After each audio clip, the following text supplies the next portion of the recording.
So good morning and welcome everybody. I'm Fred Kemp. I'm President and CEO of the Atlantic Council. And Senator Gardner, welcome. It's an honor to have you join us today to help launch this crucial discussion. And given your dedication and leadership on these sorts of issues, we call it geotech here because we think that it's not properly understood the geopolitical impact of the most rapid technological changes perhaps we've ever experienced. So it's great to have you with us this morning. We are live streaming the event, so welcome to those watching us online. And for those of you active on Twitter, please join the conversation with #WinTheFuture. We are gathered by #WinTheFuture doesn't say necessarily who should win the future, but I think it's suggested. We are gathered today for the official release of the Global Innovation Sweepstakes, A Quest to Win the Future. It's riveting reading and important reading. It's a culmination of our second year of work on technology-driven innovation conducted in partnership with Qualcomm. It's wonderful to have Nate Tibbetts here, the Senior Vice President for Global Government Affairs of Qualcomm and a member of the Atlantic Council Board as well. As such, I first want to thank you, Nate, for your partnership on this. We brainstormed this early on before everyone was starting to talk about this global competition in geotech.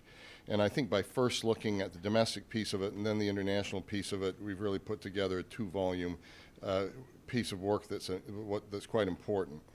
Your team's knowledge, the Qualcomm team's knowledge and dedication to the project was essential to getting us over the finish line. It's a real model of the kind of partnership that you can do between the private sector and a nonprofit like the Atlantic Council. The report we're releasing today, as I said, is the second in the two-part series. The first, released last year, was titled Keeping America's Innovative Edge. That required some trips around the United States to some of the technology hubs in the States, and we followed with trips around the world. Both reports are part of an effort by our two organizations to understand how the United States fits into the rapidly evolving global knowledge community and economy. They identify the steps policymakers, business leaders, educators, entrepreneurs, and others can take to ensure the United States stays in the vanguard of tech innovation. The work is led by the Council's Scowcroft Center for Strategy and Security, which works to develop sustainable, nonpartisan strategies to address the world's most important security challenges. The principal authors were Bob Manning, Peter Engelke, and Sam Klein. So congratulations to them. Today's event comes at a critical moment. A cluster of new technologies, namely artificial intelligence, robotics, green energy, biotechnology, and others, will do more than just transform science. They'll also determine how we all live and function in the not so far off future. The race among the world's powers to dominate these emerging technologies are what geopolitics were to the 19th and 20th centuries, something I refer to as geotechnology or geotech. During the coming 2 decades, the extent to which countries innovate, absorb, and adapt emerging technologies will drive their economies, shape social dynamics, and determine their respective military capabilities as well. Imagine if we had not responded in the 60s to Sputnik with the Sputnik Moment, driving all sorts of investments into math, into technology, into science, creating in the end DARPA, the internet, putting people into space, and I think we're facing a similar Sputnik-like moment today.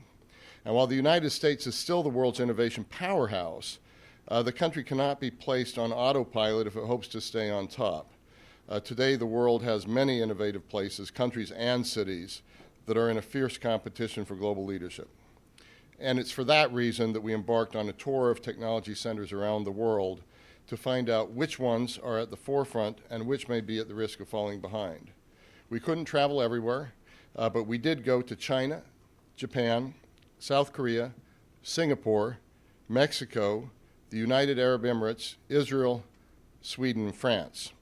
Our experts met with roughly 200 individuals from diverse backgrounds, and it's their thinking that drove the findings of this report. The world is more prosperous than ever before. We've never had this large of a global middle class, and the digital revolution has played a key part in those developments. We must realize, though, that for the United States to remain the world's tech leader, it needs to invest in its own economy and people, as well as exchange and collaborate with the rest of the world intensively. So I hope that you all find the report as thought-provoking as I did, and that it will help you understand and help our leaders understand the way ahead in global innovation landscape. If you haven't picked up a copy, you'll see copies in the lobby that you can take on your way out. With that, I'd now like to turn it over to Nate, who will provide some additional remarks. But before I do, I just want to remind everyone that today the event is on the record. So Nate, the floor is yours.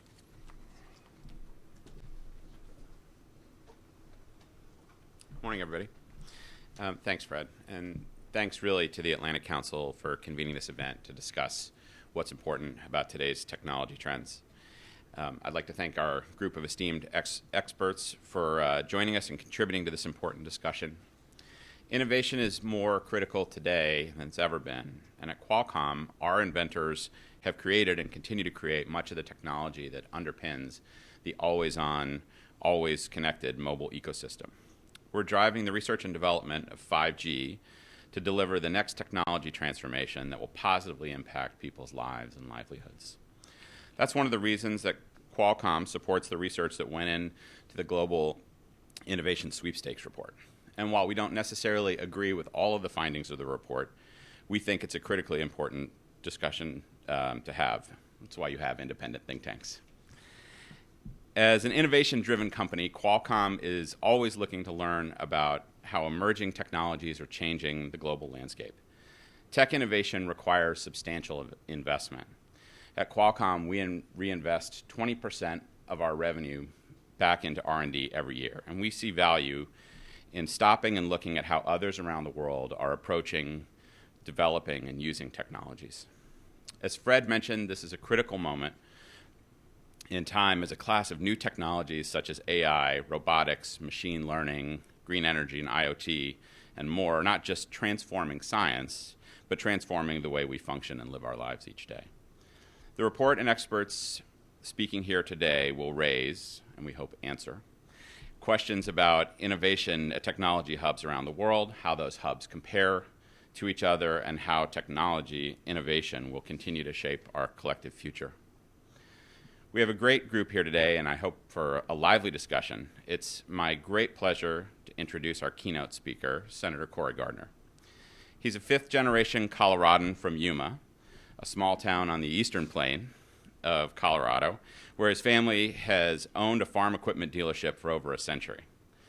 Senator Gardner and I were talking earlier about how his great-grandfather started the business and how his grandfather saw some of the most amazing technological change you can imagine. He graduated from Colorado State University and received his law degree from the University of Colorado Boulder. After serving in the House of Representatives for 2 years, he was elected senator from Colorado in 2014.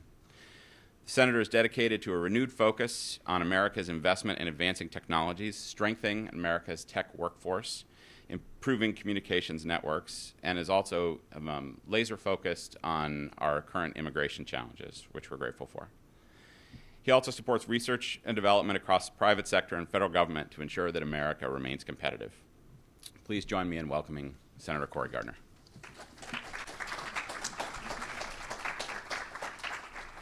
Well, good morning, and thank you very much for the introduction. Congratulations on the release of this report this morning. It's true, the farm implement business and background, I'll never forget, it was probably in the late 1990s when we sold our first global positioning satellite-based precision farming system, a combine that would, not self-steering at that point, but would give you real-time feedback and data that you could then take back and map and figure out what was going on in your field. And I'll never forget, I was probably still in college at the time when we did this in the late 90s, and we sold this first precision farming system, satellite system, to a farmer who was probably in his 80s.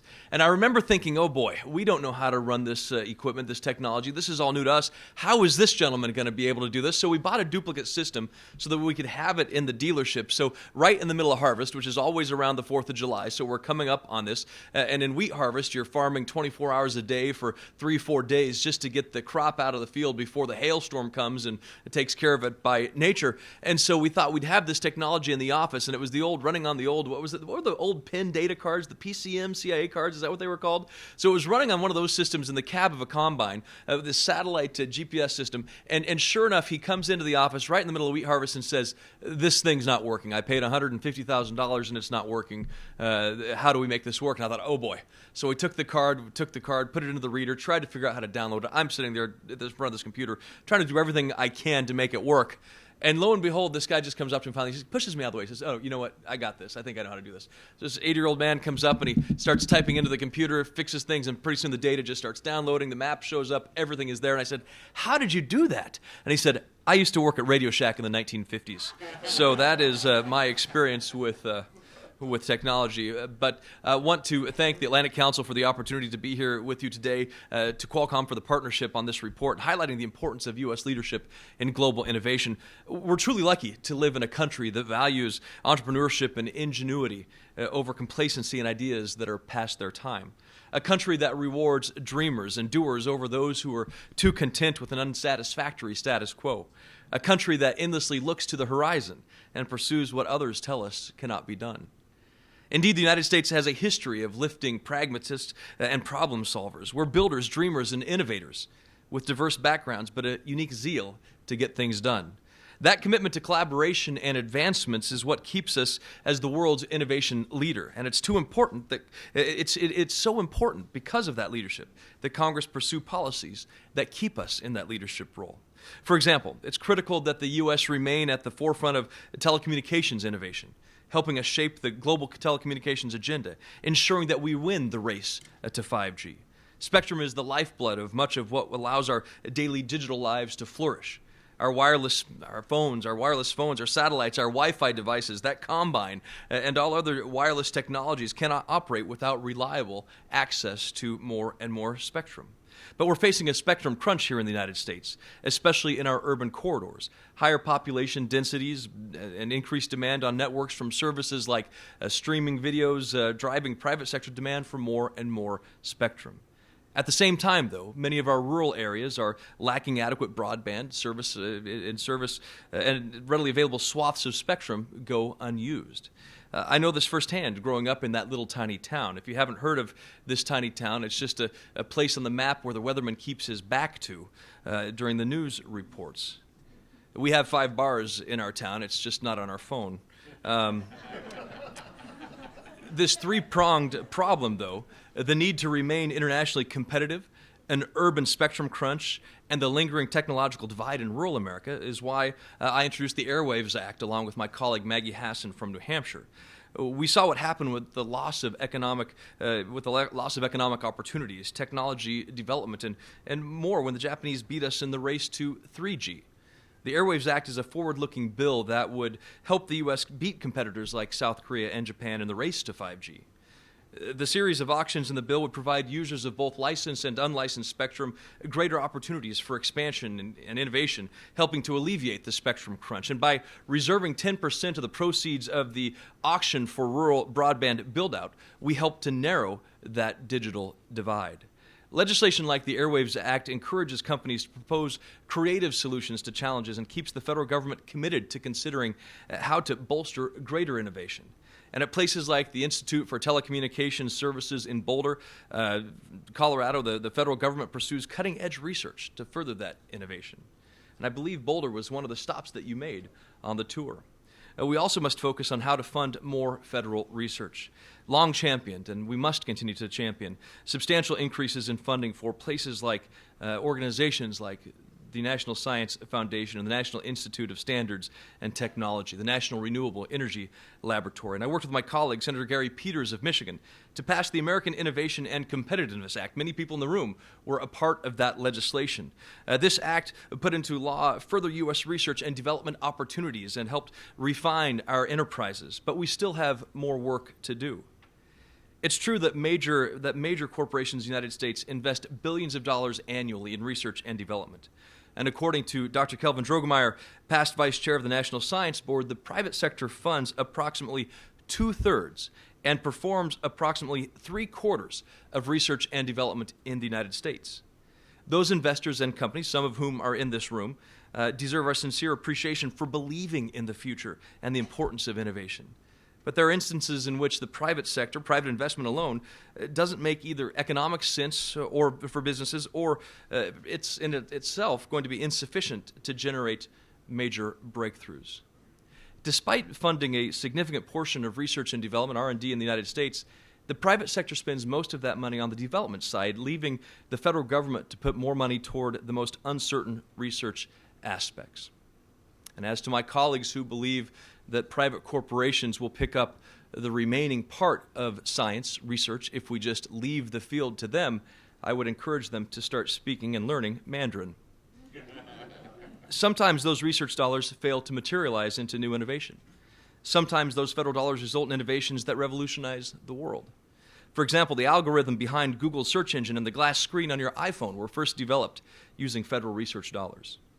The private sector was able to turn those developments into unimaginably successful products, but they wouldn't have been possible without a federally funded backstop.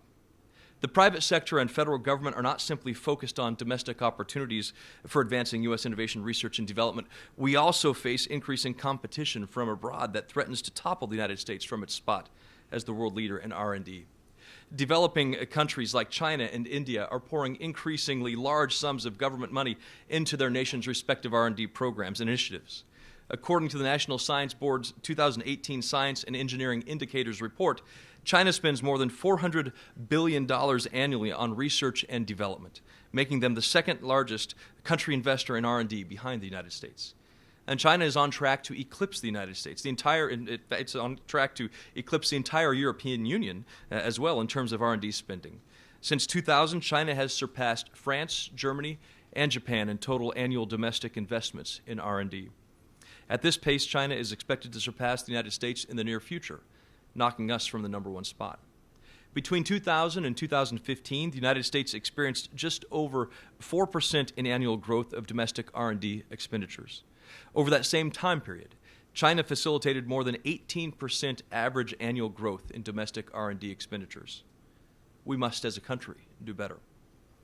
Imagine a world where China discovered the latest and greatest innovations. It's a world where budding scientists and entrepreneurs would flock to Beijing and Guangzhou over San Francisco and Boulder. It's a world where free thinking and public-private partnerships might give way to the party line and centralized bureaucracy. Ultimately, it's a world that would deprive the United States of our spot around the globe as the scientific innovator-in-chief and strip us of a major driver of our economy.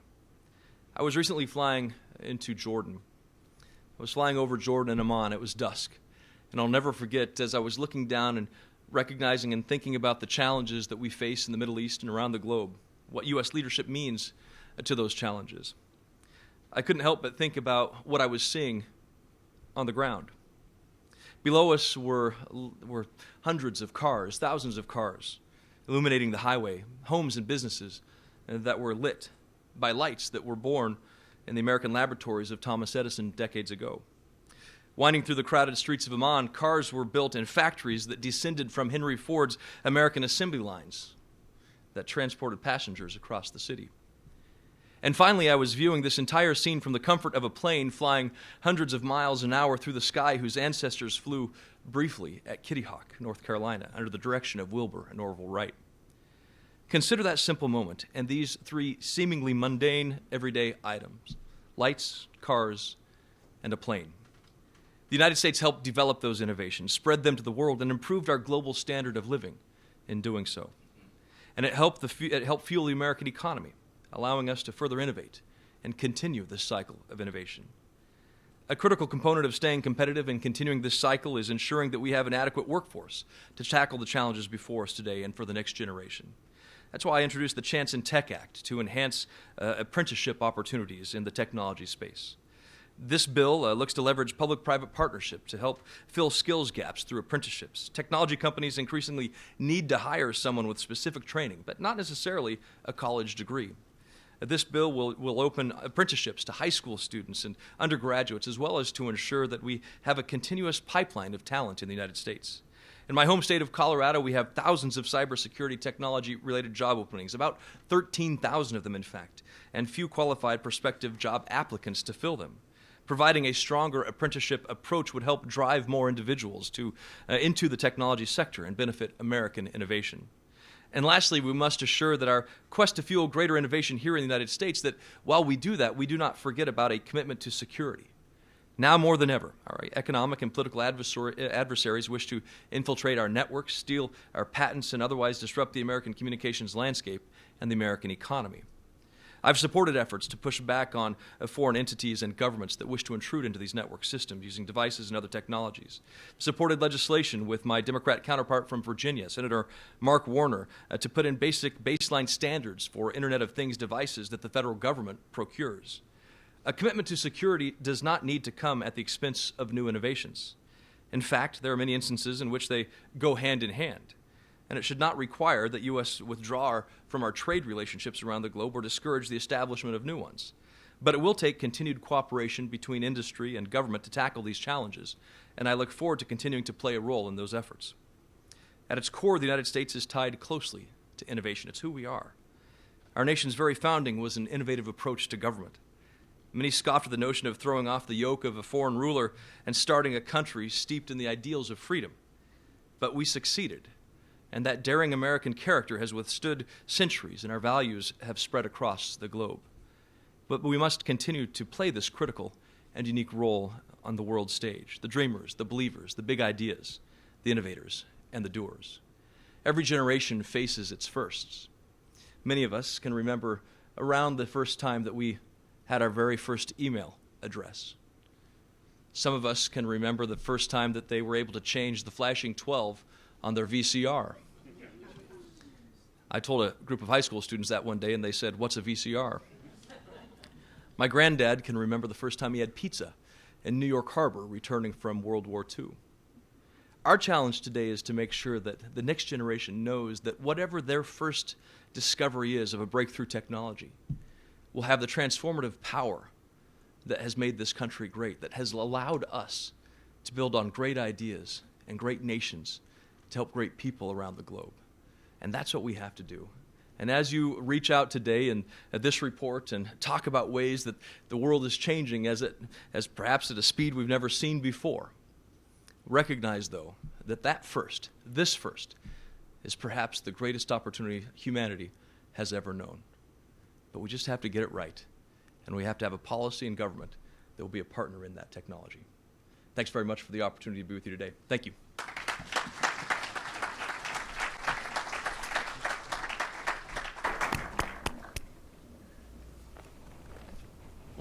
Thank you very much, Senator Gardner, for your thoughtful and insightful remarks. I don't think I'll ever think of the phrase 5 bars in the same way. Quite the same way again, but thank you very much. Very important kickoff and very useful. Now I just want to briefly introduce Michaela Ross to come up and start our globe-spanning Zoom panel, and we'll be bringing in people, key experts for this panel from China, Sweden, and Israel. So Michaela from Bloomberg News, thank you. Thank you so much. Great to meet everyone. Yes, my name is Michaela Ross. I'm with Bloomberg Law, arm of Bloomberg News. There we are. Okay. My town actually has no bars. I'm from Wisconsin, a dry town, and that is actually reflected pretty well in the wireless situation as well. So, rural broadband is an issue, I understand. It's great we're going to be going on a trip around the world this morning, beaming in people from Israel. Up there, I believe we have Dan. So, hi, Dan, can you hear us okay? I think that is William and Sarah. Okay, so let's get the sound worked out here. Good morning, if you can see me. I can see you. All right. Do we think is Dan supposed to be being heard at this point? Can we have his sound? start out with him. Sarah, hi. Sorry. Oh, wonderful. Okay, I will introduce you. On mute again? Nope. You can stay just like that. We'll start off with yourself. Give a little bit of an introduction. Sarah Lundberg is the Deputy Director of the Office of National Innovation in Stockholm. She's joining us from Sweden this morning. Why don't we start with you, Sarah? Tell us a little bit about your organization or your agency, a little bit about what you do and your perspective. Well, I'm beaming in now from the Prime Minister's office in Stockholm, and thank you so much for giving me the opportunity to be here, and thank you for the report. It was a great read, really. I was so happy to see that connection between geopolitics and innovation. I haven't really seen that being made in, in such a comprehensive way before, so thank you for that. I work for the National Innovation Council at the government, and that is a council it's chaired by the Prime Minister together with 5 key ministers: finance, industry, climate, and research.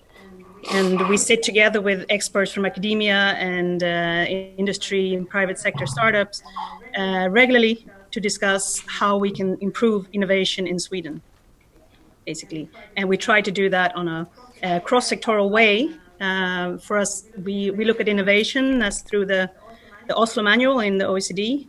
So the definition for us is it's not technology only, but it's also improved organizational methods, improved marketing, improved foreign relations. So what we do, we're not creating innovation, but we're enabling innovation and also removing barriers for innovation. Right, clearing away some of those obstacles. Thank you so much. Let's see if we can pick up with Dan then. Dan, can you hear us? Hear me? Okay. Should we try with William? William, can you hear us? Yeah, I can hear you. Can you hear me? Great. So I understand you're pretty late at night. Thank you so much for joining us. Is it around, 9:30 there at night? Yeah, 9:30. All right. No problem. Thank you for joining us, and thank you for coming so much at the last minute. You were able to join us, so we really appreciate it. But I also wanted to make sure that William Baubin, that I'm pronouncing your name right, since you were so great to join us.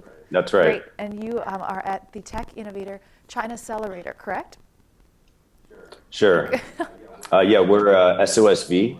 We're a $300 million venture capital fund. We invest globally by sector through accelerator programs.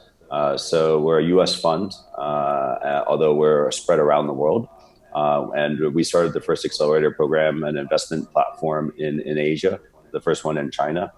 We started the first hardware accelerator in the world. We're the #1 investor in hardware in the world, IoT as well as crowdfunding. We started the world's first biotech accelerator. We're the #1 investor in synthetic biology in the world.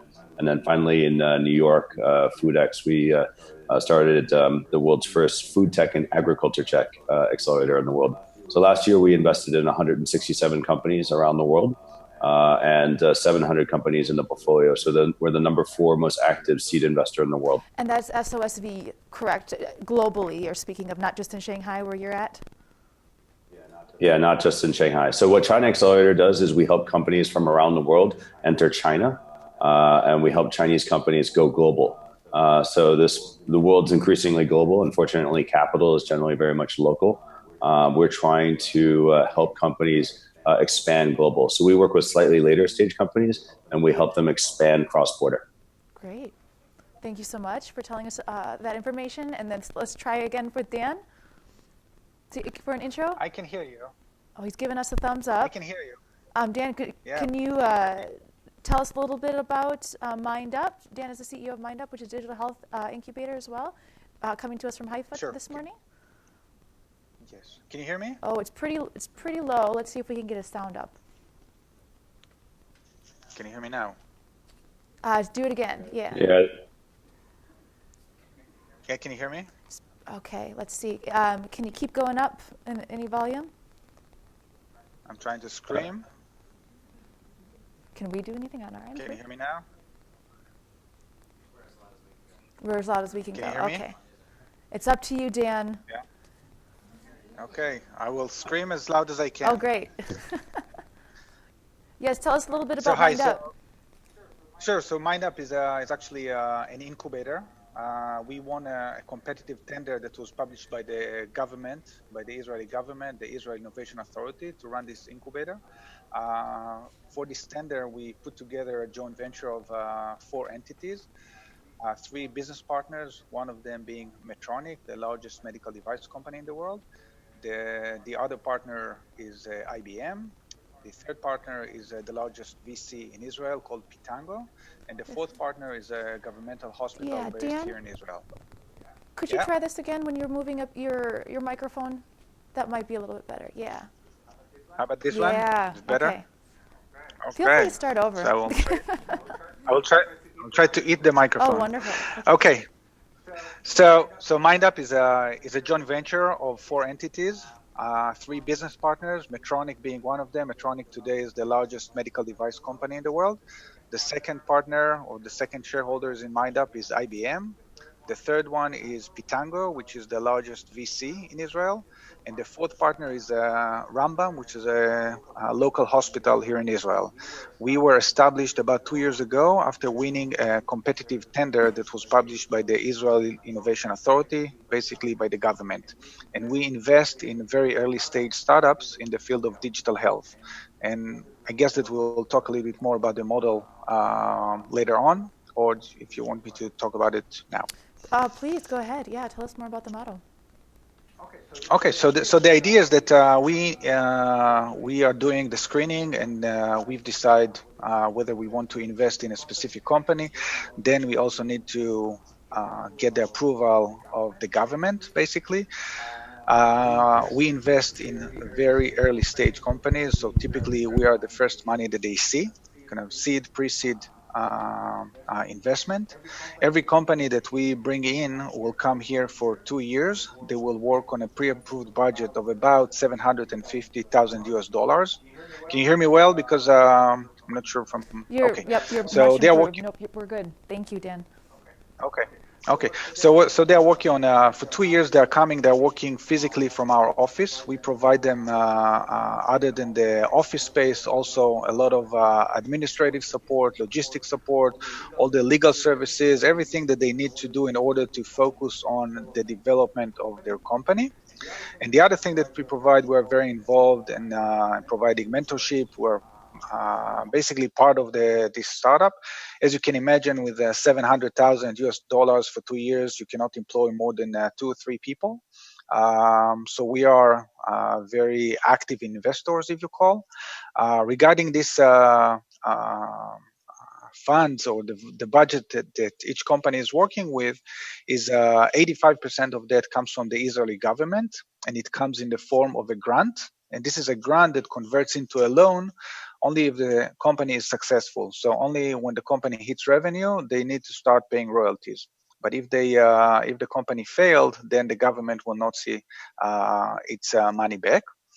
The remainder 15% of this budget comes from us, from MindUp, and in the form of investment. So we do take equity in the company. The government does not take any equity in each one of the companies.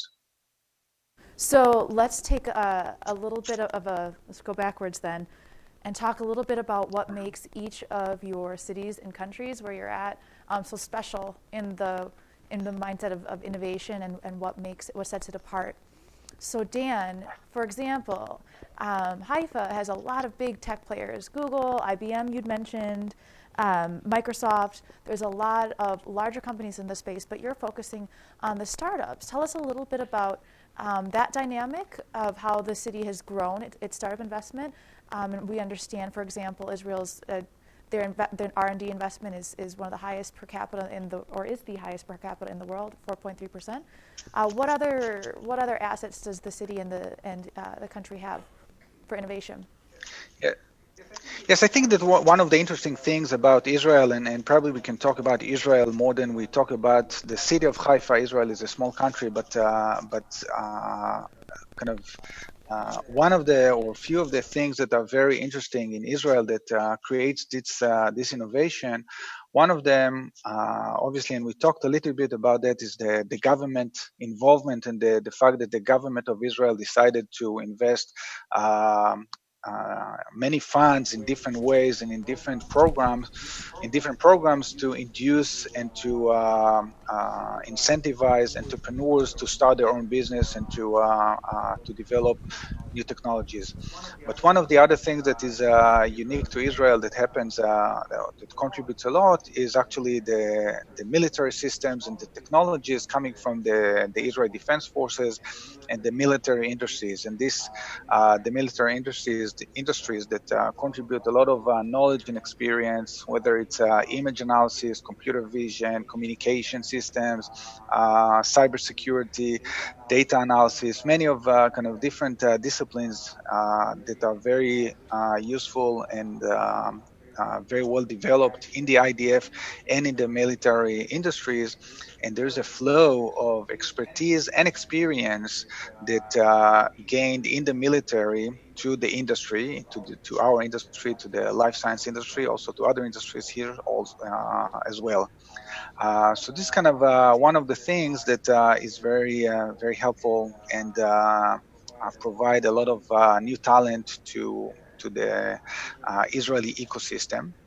Then you will add to that I would say the culture of the Israeli people, that the entrepreneurship spirit and the integrative spirit, and in many ways the attitude and the approach of problem solving, problem identification, and problem solving. So this is another kind of aspect that provides good fuel to the entrepreneurship and to the innovation in Israel. And then if you will add to that a third aspect and a third base that is very helpful for us in the field of digital health, is the fact that Israel was one of the first, if not the first, nations to adopt electronic medical records early on across the entire country. So all Israeli HMOs started using EMR about 20 years ago. And all the Israeli physicians got used to use and to adopt electronic medical records from during all their practice. So this gives us, first of all, kind of in one hand, the culture and the openness of physicians and clinicians and medical staff to work with data and with electronic medical records. And also it gives us data of the entire population for over 20 years. So these are kind of, in brief, some of the things that I think helps and induce innovation in our country. Thank you so much, Dan. Yeah, I believe the report cites that attitude of risk-taking is present in Israel, which is great to spur innovation. Let's move to William.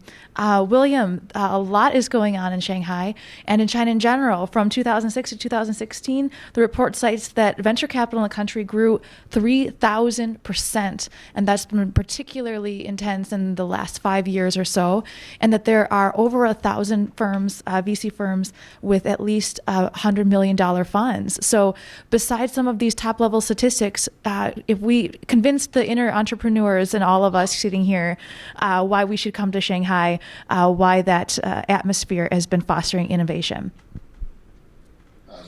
Sure. So I think that you're stepping back. The Chinese economy is developing. While China will soon be the number one economy in the world in terms of the size, per capita, it's not quite there yet.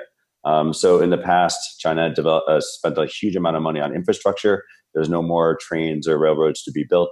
Real estate is also basically tapped out. There's plenty of housing. So the government is now turning to venture. So each year and a half, the government is putting $250 billion into venture capital firms. And it's not centralized. It's actually distributed. It goes through provincial, city, and even district governments. And so that's driving a huge investment, both private and public, because the government actually works with VC funds. So the local VCs, they raise private money of about 60%, and then the local governments are giving about 40%. So last year, maybe US maybe had like 85 billion, give or take, in venture. Europe combined, I don't know, maybe about 15 billion. China tech VC alone, and again, numbers in China are always a little bit problematic, but the China VC, tech VC alone was about 60 billion. So it kind of makes Europe look a bit like a rounding error. And where is this money going? Well, you've got a leapfrog effect.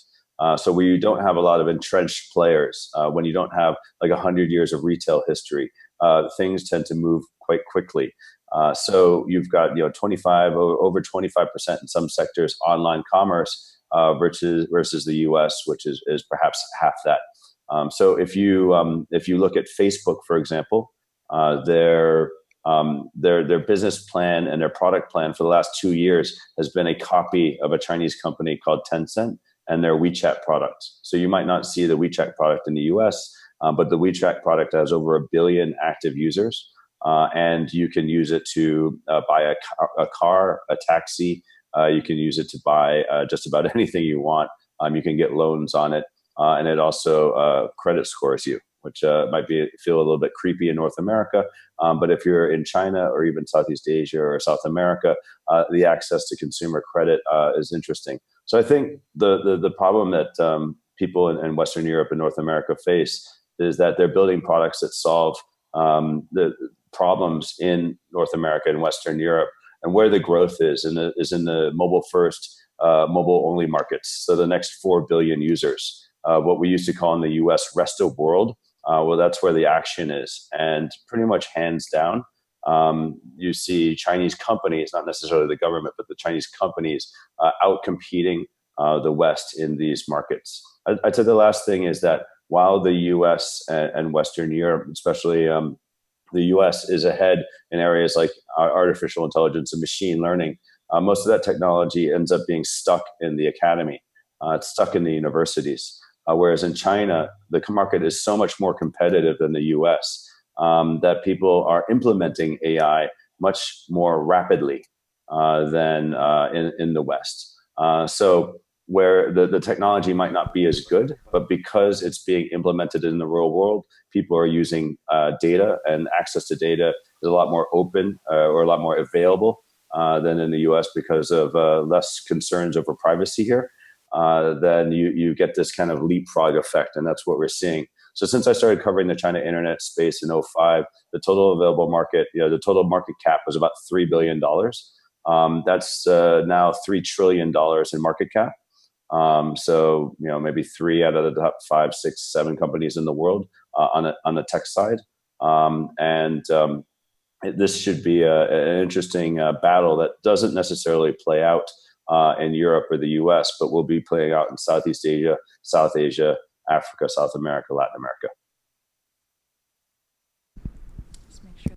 Okay, I can't hear you. Speaking to that, how culturally the tech battle plays out differently in different places of the world, was real curious. Your mention of the privacy issues. We've here in DC have been talking a lot about privacy issues in the last few months, and you mentioned that in China there is not, you don't see the same concern, especially with the use of, for example, credit ratings. Do you see that culturally being steady, or do you see that changing at all? Is there discussions about that shifting at all? No, generally you don't really see that shifting much. And in fact, if you go to other mobile first, mobile only markets, what people used to call developing markets or emerging markets, you see people willing to, at least in most markets, willing to give up a bit of privacy in order to get services. So there are 530 million credit scores in Southeast Asia. There's 2.5 billion people with phones. So consumer credit, small, medium business credit doesn't really happen in Southeast Asia. So opening that up, people are willing to give up a bit of privacy, and they're not giving up any more privacy than you have in people giving up in a loan application in the U.S. It's just the data is a little bit less structured. There's less payment data, but there's more unstructured data, like how many friends do you have and who do you talk to and things like that. So there's a I guess you could say a first world problem versus a third world problem. In order to, a lot of the innovation that's happening is to solve, again, those third world or those mobile first, mobile only problems. and there's a huge amount of innovation, and things are moving a lot faster than in the traditional developed markets. You go to Europe, or I spend some amount of time in Europe, and it's kind of like going back in history, because you have to, you have to bring cash, or you have to bring a wallet out. Whereas in China and increasingly other parts of Asia, you can just pay with everything with your phone. Thank you so much for that perspective. And let's move to Sarah. Sarah, how is your connection? Are you still with us? I'm still with you. I can hear you. I don't know if you can hear Wonderful. me. Wonderful. Okay. Yeah, I saw some adventures going on up in your corner. So glad you're still. Yep, we can hear you just fine. So would you tell us a little bit about, Sweden, we have Spotify, we have Skype, we have, a lot of innovation in the music and gaming sector, and quite a bit incredible startup culture there. Tell us a little bit more about what we should know about what makes Sweden unique in its innovation culture. Well, I think there are a few things. We had strategic investments by public sector early, like in the 90s, in fiber and broadband, and subsidies for home PCs, so that we have a very digital literate population that's highly educated, and that kind of helps. That gives us a good base for innovation. So we're lucky in that way. And I think also our capacity to embrace the digital transformation and the way that we kind of manage to change with the changing society. There's also a high level of trust in the institutions, so it's easier to work together, both public-private. And when it comes to Stockholm, I think when you're referring to Skype and Spotify, that's the Stockholm Tech Hub. Sweden is a large country. Well, it's the size of California, and Stockholm is a small part of it. So there's interesting things going on in different places. But the Stockholm Tech Hub is certainly interesting. And of course, gaming and music and fintech are our strongest sides. And some people have explained to me that, we have a social welfare system that makes it a lot easier to, for risk taking, because, education is cheap. And if you fail, you will not go personally bankrupt. But also, this means that we have a more mature startup scene. It's not only young kids that can innovate. You can also take risk, even if you're married and you have children and you have a mortgage, and you can still take risk. And that also means that maybe more, not just gaming, but also more complicated, the startups, like in fintech, is something that we see in Stockholm. Yeah, there's been quite a few studies that are showing that even in the U.S., the average age of the most successful entrepreneurs is closer to 50 than 30. So that's interesting to see that you're seeing that play out as well. So we only have a couple minutes left. I'm hoping that we can go back one more round through everybody and talk a little bit about what you're seeing for challenges. Every tech innovation scene is going to have policy issues. What are the solutions that are being mulled, and what are the obstacles behind them that you see for the coming 1, 5, 10 years in the advancement of the tech scenes? Sarah, why don't we start with you this time? Okay. I think, overall, we're a small market, and we're dependent on trade. We're dependent on globalization. Of course, we see a populist movement, not just, also in Sweden that's happening, and we have a digital divide that's a big possibility of happening, and we need to work with that. We need to make sure that the whole country has profit when it comes to the innovations that we're seeing, and not just a small group. And then I think the overall issue is just to adapt to a changing environment.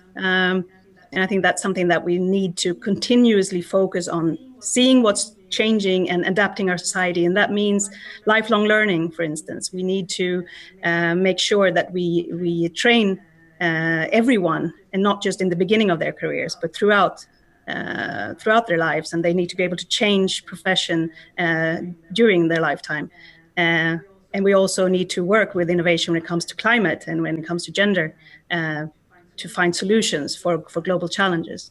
Is there anything you'd like to comment on? I know Stockholm is in the race to become the first city with 5G, and you talked a little bit about the digital divide just there. Any comments about policies that are being enacted or mulled to continue that race?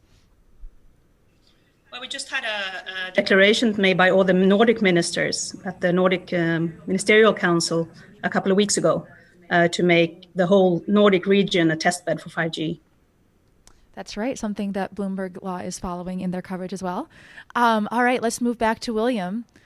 William, could you let us know a little bit more about some of the challenges that you see happening in Shanghai and China in general, and what policy implementations, what solutions do you see at the forefront being considered and mulled? So sure, I think there's 3 or 4 things. One, there's actually too much money. So when you have too much money, good companies get funded, but also bad companies get funded. You have a hyper-competitive market. So the challenge is, how do you compete in the context of some very, very large companies like Baidu and Tencent and Alibaba? So the bigger are getting bigger, the smaller are getting crushed, and that to some extent hurts innovation. So there is that opportunity in there, and that a lot of companies in China are going out. So China is becoming increasingly competitive outside. But you have this issue of too much money, plus also too many big players. I'd say the long-term challenge for China is also education. So most people in China believe that the Chinese education system is very bad. We have about 350,000 Chinese currently studying in the U.S. I think they're underpinning the U.S. education system to some extent, but they're coming back to China. So the U.S. is basically kicking all the Chinese out after about 8 months post-graduation. They're all coming back here. So that's improving the education system, but there's still a dearth of client, a dearth of talent in China. Most people think of China as low cost, but at director level at Alibaba, base package is 600,000 US. So it's not a low-cost market. In fact, it's among the most expensive markets in Asia for tech talent. And okay, so when you say expensive market, you're referring specifically to workforce salaries versus cost of living. Cost of living is also high, but workforce salaries rival Silicon Valley. Thank you. Especially in the major cities. Okay, thank you. And Dan, can we pick up with you again? Sure, I will try to do kind of do the microphone to be brief. That sounds good. Yeah. Yes. Yeah. What are some challenges So, and policy solutions that are being considered? Yeah, now I will focus more on the digital health field, and I think that there are kind of few things that are challenges for us, and some of them are not unique to us. But one is access to data.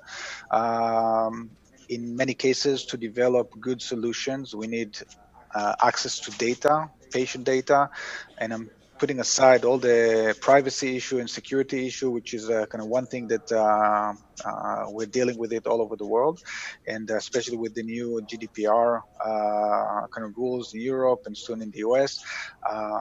But I think the Israeli government started a project to make data more accessible to companies, and I think there are some other places around the world that provides access to data for companies to allow them to develop their solutions. But this is an important issue and something that is crucial for us to develop better solutions that are more personalized and more kind of predictive solutions.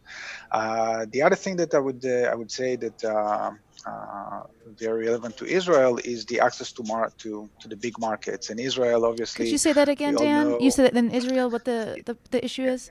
Yeah, it's the access to the target markets, and Israel obviously is not an attractive market from business perspective to any of our companies. Israel is a small market, and as advanced it will be, it will still remain 8 million people population, and so this is a small market and not so attractive.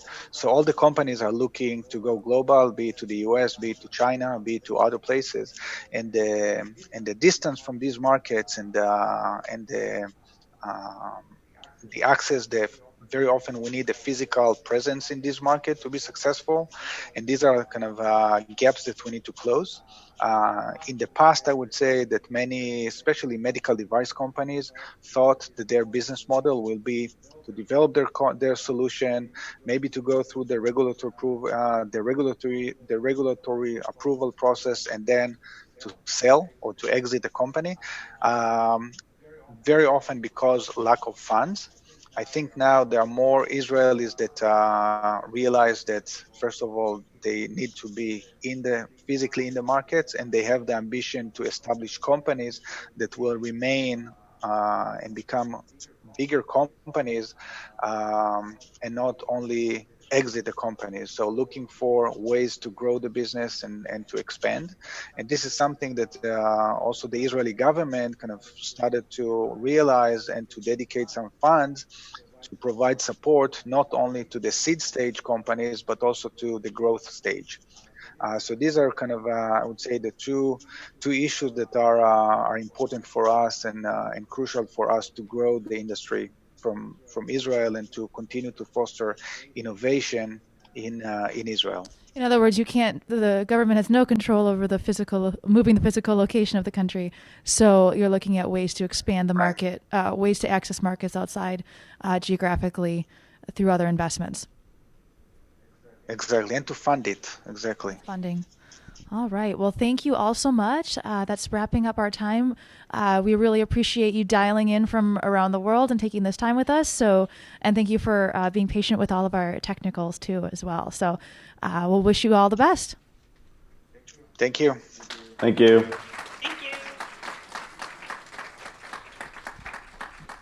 Great. And now we'll be transitioning back here in the present. Hopefully a little bit less challenges. We'll invite our guests to the stage. We have Dr. Rob Atkinson, who is the president of the Information Technology and Innovation Foundation, who'll be joining me here. We have Dr. Denise Jung, who is the vice president of Business Roundtable. And we also have Sharon Weinberger, who is the executive editor of Foreign Policy. We have quite the lineup this morning. I'm very excited to be joining all of you. I'll take my seat here. But you all come from incredibly different backgrounds in the tech policy world, which is larger sometimes than we think. So why don't we just start off by introducing ourselves, kind of where your perspective comes within the tech policy space. Sure. I'm an executive editor at Foreign Policy magazine. I've spent the past about 18 years looking at science and technology policy under national security specifically, looking at how science and technology differs under the national security state as opposed to private industry or academia, where it succeeds and where it fails. A lot of my work the past 5 years has been looking at the history of DARPA, the Defense Advanced Research Projects Agency, and I wrote a history that came out about the agency last year, looking at both the successes and the failures of the agency and how it's evolved over the years. Yes, I meant to mention the name Imagineers of War is Sharon's book that is out now. So thank you so much. And Denise? Denise Jung. I'm Vice President for Technology and Innovation at Business Roundtable, which is an association for basically CEOs of Fortune 500 companies. We have 200 of those companies. I work with them to develop sort of technology policy, innovation policy positions and advocate for them. Before BRT, I ran the technology and cyber program at CSIS, Foreign Policy National Security think tank in town. I also spent some time working at DARPA, so we have much to talk about. Worked on a number of cyber and AI programs there, also spent some time on the Hill. So I have a blend of sort of policy, advanced R&D, and industry experience. I was going to say, we can't forget your time on the Hill as well, doing cyber policy. So. Right. Yes, and Rob, who also has a book out, Big is Beautiful. Yes. Yeah, goes along with my size. So you should all buy it. Mike Linden, I'm MIT Press, Big is Beautiful. So I lead a think tank here a few blocks away, the Information Technology and Innovation Foundation, ITIF.org. We're about 12 years old, and we focus on a wide array of innovation policy issues and questions. The Before that, among other things, I was at the Congressional Office of Technology Assessment until that was shut down, and I was also at the National Institute of Standards and Technology at my first job in Washington. So. Which I see in the appropriations, there's at least a study that might be looking into refunding the OTA, so we'll see. We'll see, keep our fingers crossed. OTA actually was never deauthorized, it was only defunded, so technically you just put money in and keep creating. And you can go. Well, let's just start a little bit by processing the roundtable that we had virtually. Anything that struck all of us up here, keep our eyes primarily, I would say, at U.S. tech policy, but listening to some of the speakers that we just saw here, anything that struck you about their assessments of their innovation cultures? I'll start with William's comments about in Asia, with the mobile-first economy, being much more able to use applications of artificial intelligence. That even if the R&D base is in the United States. I guess the question I'd raise, I mean, what the United States has been particularly successful at, particularly in the national security community, is providing a continuous base for research and development innovation. I think on that we've historically been and continue to be much healthier. You know, when I look across the countries that have proposed at different points creating their own version of DARPA, you know, I think Russia has proposed this. Europe keeps banding about different options for a DARPA. None of them have done it. There's been a lot of lip service to it.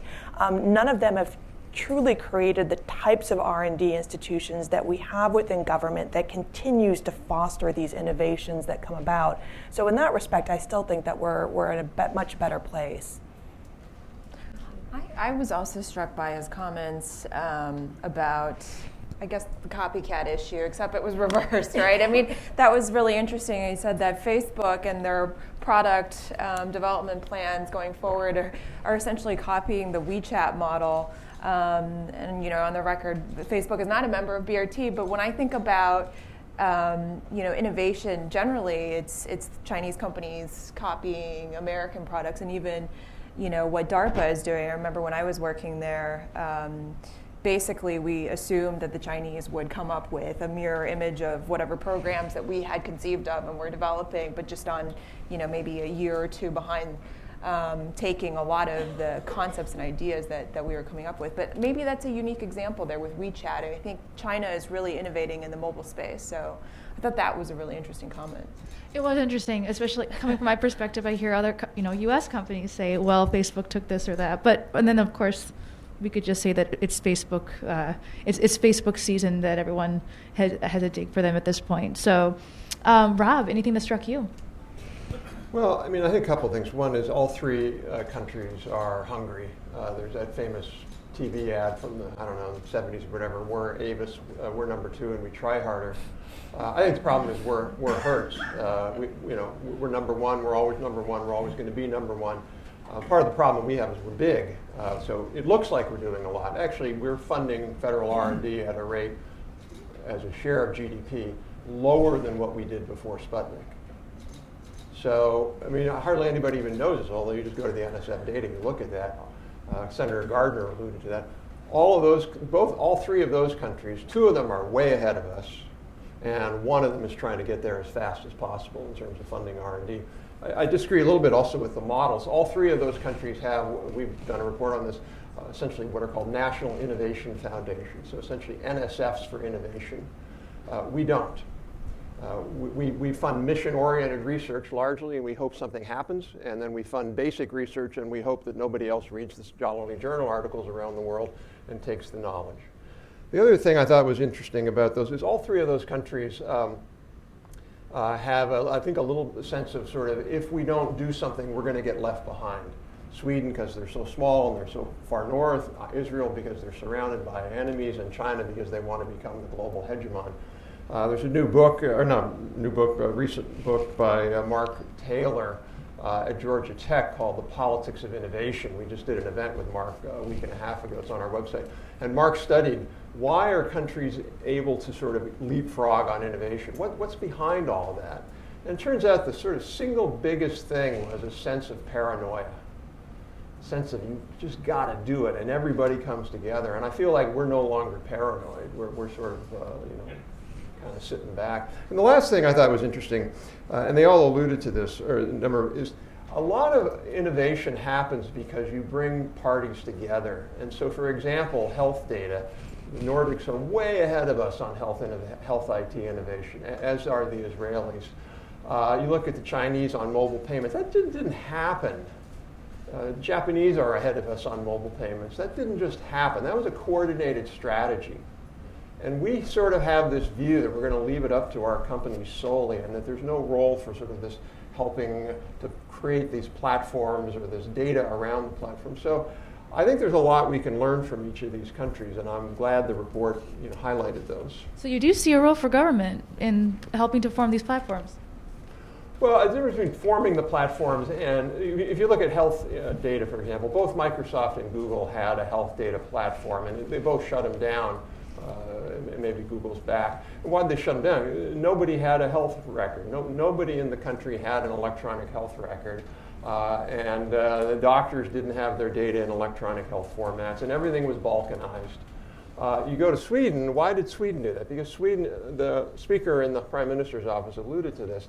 They're a small country where there's a lot of trust and they can bring everybody together. What Sweden did was they brought all the major hospitals together, all the major clinician associations together, the patients' advocacy groups and the government payers and the labs and all that, and got them together and said, we are going to have digital health records.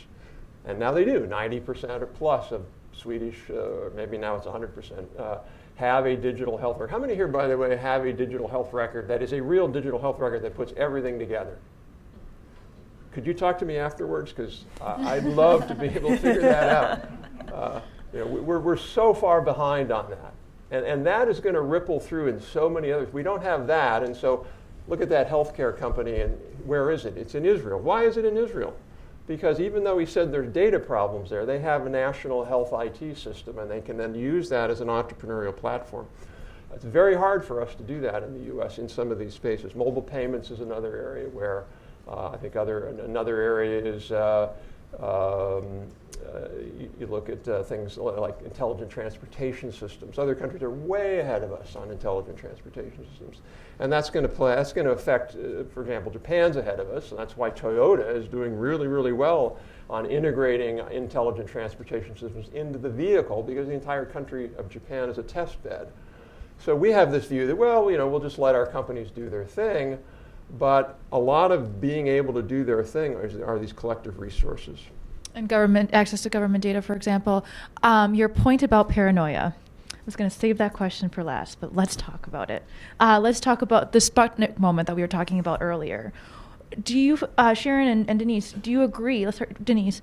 Do you agree that the U.S. lacks a sense of paranoia or a sense of urgency about its tech in its tech scene?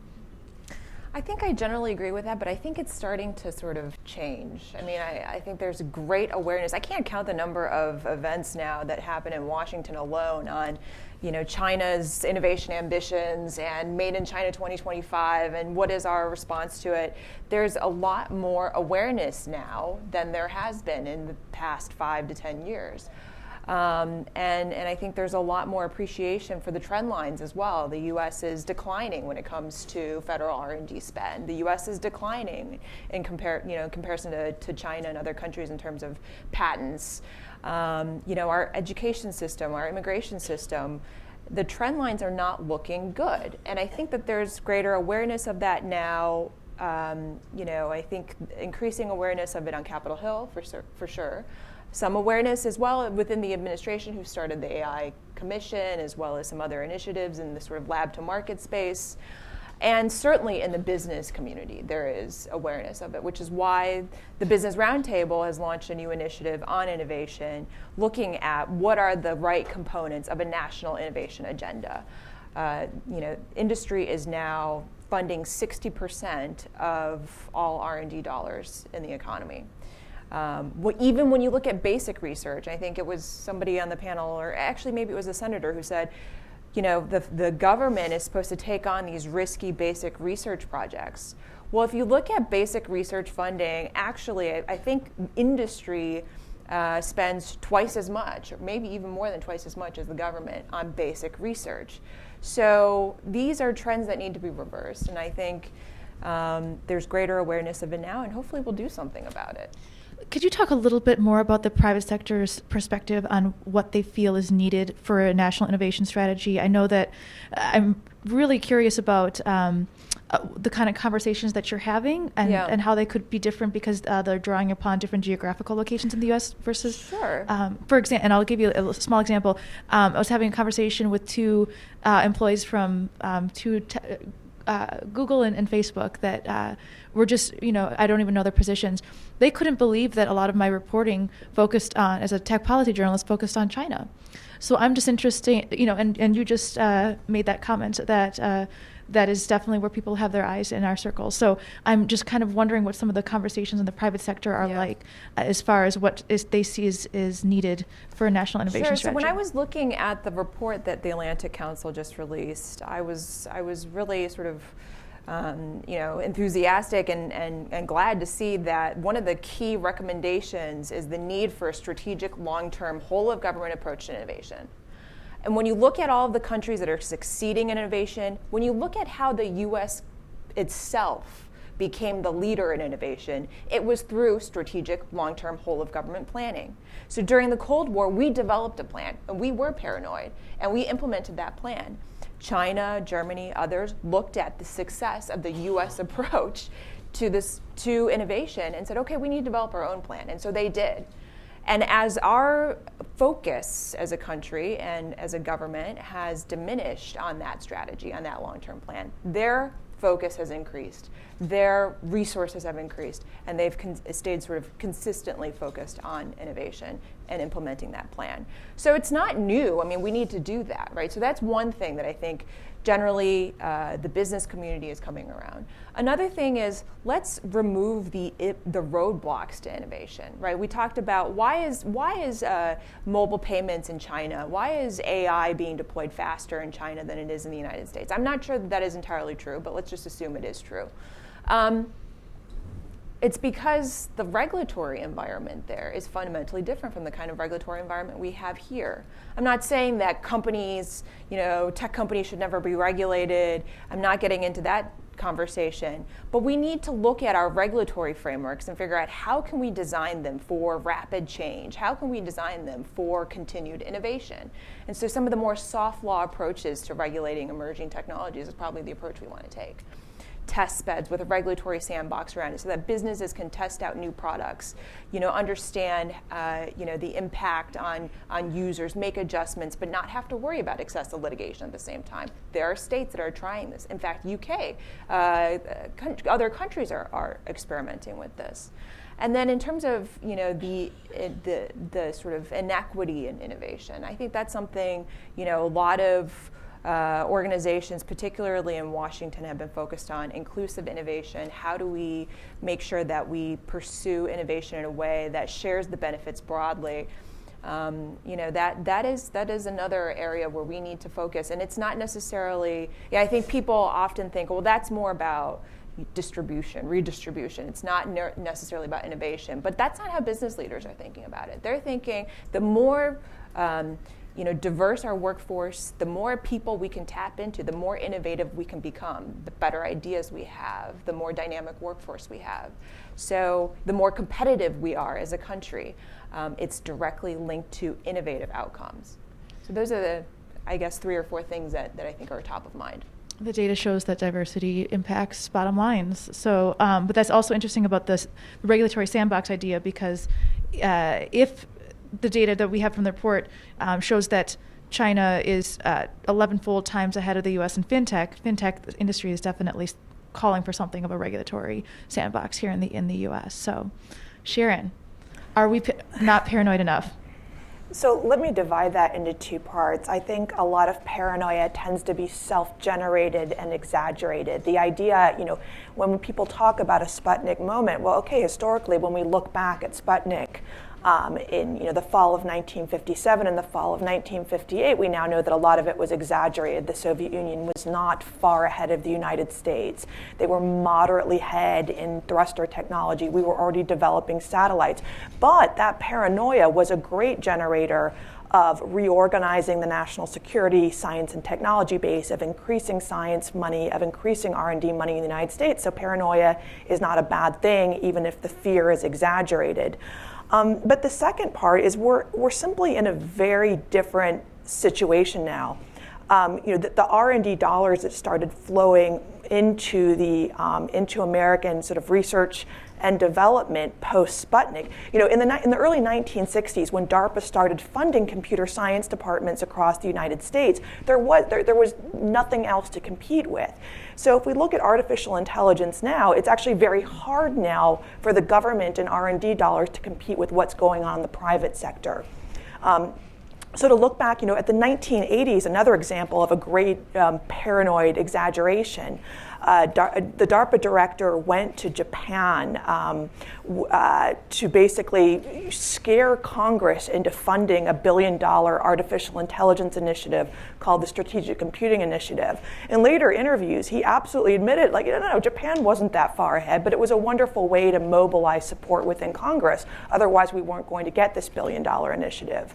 But again, going to today, so if we talk about the fears in artificial intelligence, there's two things you have to look at. First of all, when people start talking about how far ahead China is or will be, the deployment issue is a great one, but in terms of the actual research into artificial intelligence, I do not know. I'm not saying they're wrong, but I don't know where people are pulling these numbers from. How are they defining artificial intelligence? How are they coming to these conclusions?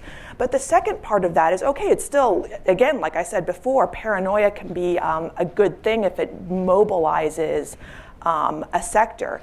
But if the United States wants to pull ahead in that, they have to start making some decisions. First of all, how will you compete, or how will you fund a government program that isn't dwarfed by what's going on in the private sector? And what are the goals of that program? It was very challenging, even in the 1980s, when DARPA was sort of the biggest game in town, to come up with an artificial intelligence initiative. And that initiative at the time was largely viewed as a failure. It didn't really achieve any of the goals it set out. Now, what we know now, decades later, is it gave the funding for a generation of computer scientists who have now sort of seeded the base. But it took a long time for it to do that. So again, you have to decide, what are your goals? What are you actually going to do? And how are you going to channel that funding? And how will you compete with all of the other funding that's going on in the private sector? And I don't really see that being thought about in the realm of artificial intelligence today, or at least not yet. You don't see what being thought about in the realm? I don't see the government thinking about, okay, so where do we focus our dollars? What are our goals? I can even see this in areas that aren't commercial, in hypersonics, where again, we're hearing a lot about Russia and China pulling ahead. And again, I think there's some exaggeration of that, but okay, so if we're going to have hypersonics, if we're going to fund that, which we are in the United States, what are the goals of our programs? How do we, this is something we've done before, how do we choose our programs? How do we make sure there's continuity of what we've learned from prior programs? I don't see that in a lot of different areas for government-funded R&D, or at least national security-funded R&D. Well, that's an interesting point, because it speaks to the narrative that we've been hearing in the last week or so, 2 weeks, that a lot of private sector companies, we have Microsoft, we have Amazon, we have Salesforce, Google, who have contracts with the government, many in national security. Their employees are protesting and saying, we do not want to support this administration, we do not want to support this effort in defense. And I'm interested in hearing where you see, if there's that breakdown even further of government versus private sector, what does that mean for the future development of technology? Well, I'm sort of fascinated by that myself. For me, it was somewhat unexpected, and I think we're still seeing that develop.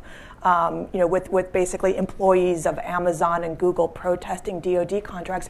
It's a little bit in some ways surprising, because so much funding has flowed from the national security establishment into Silicon Valley.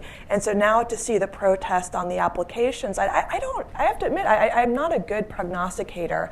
I don't know where things are going with that, but I think DoD is going to have to think about how they frame these programs. I think this is part of the continuing challenge of the Defense Department working with Silicon Valley. And I kind of group myself under that of people in the DC community being surprised by events on the West Coast that maybe we're not as aware as we could be of how some of these projects are being viewed. It's developing. Rob. So perhaps not surprising, I have a more stark view of that issue. In 1992, the county in the U.S. that got the most defense contract awards per capita was Santa Clara County.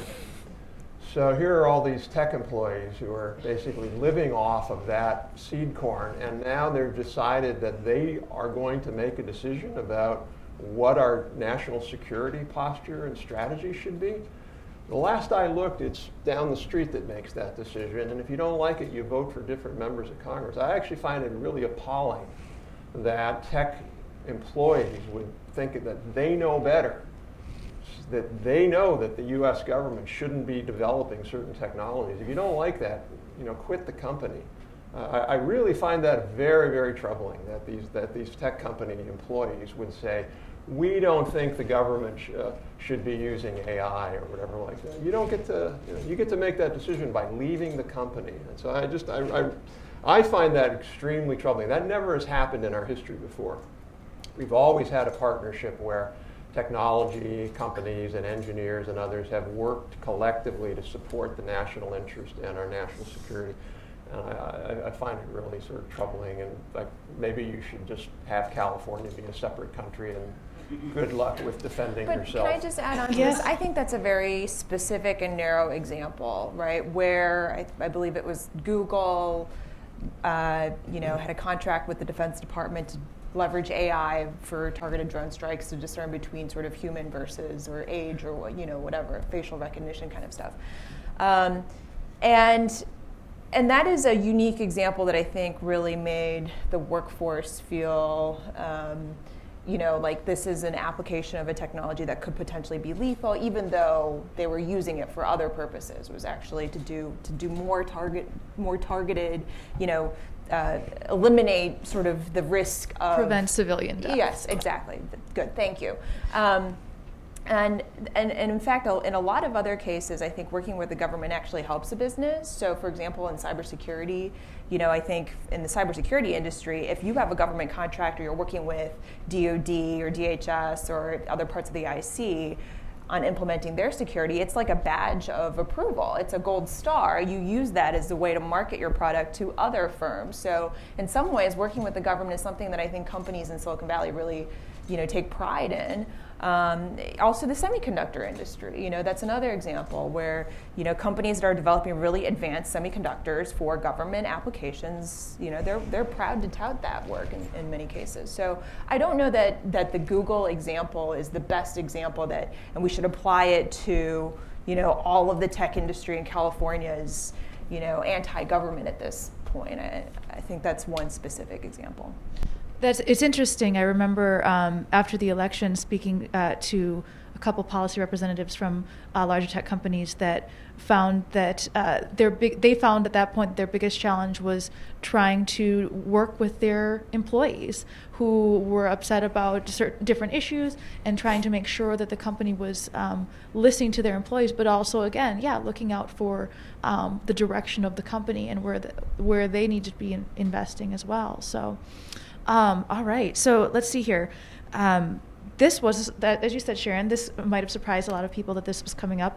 Is there anything else in the last 5 or so years when we're looking at the emergence of different tech in these countries that we saw this morning and the emerging technology here in the U.S., anything that has surprised you about the direction of technology or about the direction of policy, where policy discussions are going?